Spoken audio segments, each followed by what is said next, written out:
Dear students, మనం ఈరోజు passive voice గురించి చెప్పుకుందాం. గతంలో మనకి ప్యాసివ్ వాయిస్ గురించినటువంటి 2 రైమ్స్ వచ్చాయి. వాటిలో మనకి ఏమొచ్చాయంటే ప్యాసివ్ వాయిస్లో ఫస్ట్ పార్ట్ వచ్చేసింది అనమాట. Tea is drunk by me, tea was drunk by me, tea will be drunk by me అని చదువుకున్నాం మనం. సో వాటి అర్థాలు చూద్దాం. Tea is drunk by me అంటే టీ నా చేత త్రాగబడును. నేను ఇంతకు ముందే చెప్పాను, ప్యాసివ్ వాయిస్ అంటే ఎవరైతే పని చేస్తారో వాళ్ళు చివరికి వెళ్ళిపోతారనమాట. ఇక్కడ త్రాగబడేది ఎవరంటే నేను త్రాగుతాను. త్రాగబడేది టీ. ఈ టీ కాస్త ముందుకు వచ్చేసింది అనమాట. చూడండి, టీ ఈజ్ డ్రంక్ బై మీ, నా చేత తాగబడును అది అనేటువంటి దాని అర్థం. అలాగే ఈజ్ వచ్చింది కాబట్టి అది ప్రజెంట్ టెన్స్. అలాగే tea was drunk by me, tea నా చేత త్రాగబడినది, అయిపోయింది, అది నిన్నో మొన్నో ఎప్పుడో. Tea was drunk by me. అలాగే దాని తర్వాత tea will be drunk by me అంటే టీ తర్వాత త్రాగబడుతుంది. ఇక్కడ తర్వాత అని ఎందుకు అన్నానంటే అది ఫ్యూచర్ అనమాట.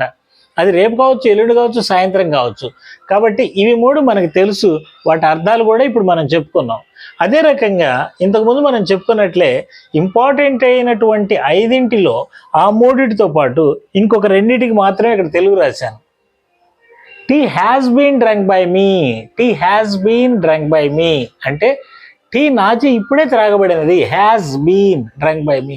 అలాగే tea is being drunk by me, tea నాచే త్రాగబడుతూ ఉన్నది. మనం అర్థం తెలుసుకోవాలంటే ఈ తెలుగు అర్థాలు వీటికి తెలుసుకుంటే చాలు. మిగతా వాటికి ఎందుకు తెలుసుకోవాల్సిన అవసరం లేదంటే సేమ్ ఇదే అర్థం వస్తుంది. హ్యాస్ బదులు హ్యాడ్ వచ్చిందంటే అది గతంలో జరిగినట్లు. అలాగే విల్ హ్యావ్ బీన్ వచ్చిందంటే ముందు జరిగినట్టు, ఫ్యూచర్లో జరిగినట్టు అనమాట. సో కాబట్టి వాటికి తెలుగు అర్థాలు మనం అంతలావున తెలుసుకోవాల్సినటువంటి అవసరం లేదు. కాబట్టి వీటిని ఒకసారి మనం చూసుకుందాం. అలాగే మనకి ప్యాసివ్ వాయిస్లు మొత్తం 8 ఉన్నాయి. ప్రజెంట్ 3, పాస్ట్ 3, ఫ్యూచర్ మాత్రం 2 అని చెప్పి చదువుకున్నాం గతంలో ఒక రైమ్లో. ఇక్కడ చూడండి, ప్రజెంట్ ఈ పై దాంట్లో ఉంది, మధ్య దాంట్లో ఉంది, లాస్ట్ దాంట్లో ఉంది. పాస్ట్ కూడా మొదటి దాంట్లో ఉంది, మధ్య దాంట్లో ఉంది, లాస్ట్ దాంట్లో ఉంది. కానీ ఫ్యూచర్ మాత్రం 2కే ఉంది, కానీ 3వ దాంట్లో మాత్రం లేదు. కాబట్టి ఇవి మొత్తం 8 రకాలే. కాబట్టి వీటిని మనం ఒకసారి చెప్పుకుందాం జాగ్రత్తగా. నేను చెప్తాను, ఇవి జాగ్రత్తగా నేర్చుకోండి. ఎలా ఇంప్లిమెంట్ చేసుకోవాలనేటువంటిది మనకి రైమ్ కనుక బాగా వచ్చిందంటే మీకు ఆ స్ట్రక్చర్ తెలుస్తుంది. తర్వాత మీరు గ్రామర్ నేర్చుకునేటప్పుడు చాలా సులభంగా అర్థం చేసుకోగలుగుతారు అనమాట. ఇది రిథమిక్గా మనం నేర్చుకుంటే చాలు ముందుగా. ఓకేనా?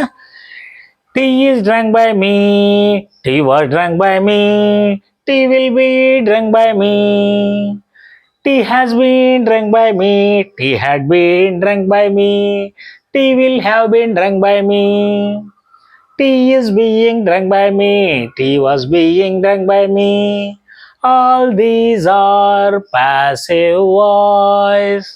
ఇదనమాట దీని యొక్క ఇది. ఇప్పుడు నేను చెప్తాను, మీరు పలకండి. ఓకేనా? Tea is drunk by me,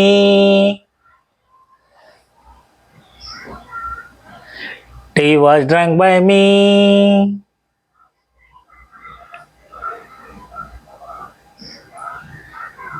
tea will be drunk by me,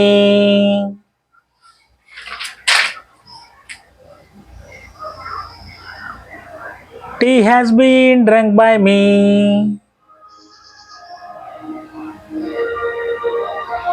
tea had been drunk by me,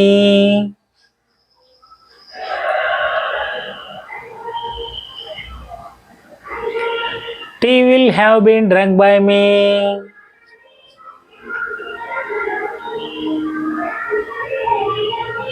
tea is being drunk by me,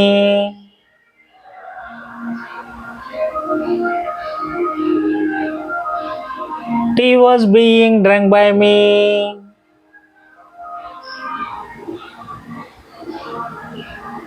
all these are passive voice.